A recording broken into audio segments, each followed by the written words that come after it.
Hello there guys, in this video I will show you how to create folder in Telegram.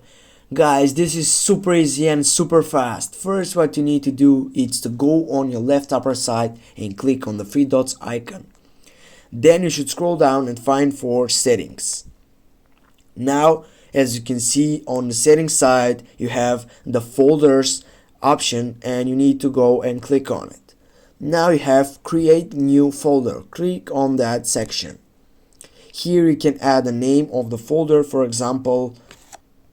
Then you can include chat with them, for example. If we add a chat, for example this chat, and just go on the tick on your right side.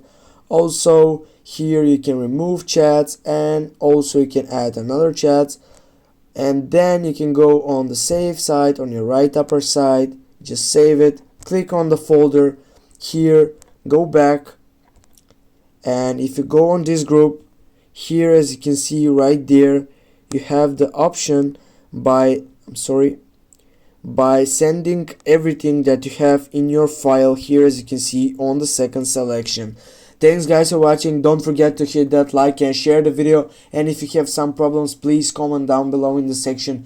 See you soon guys, have a nice day.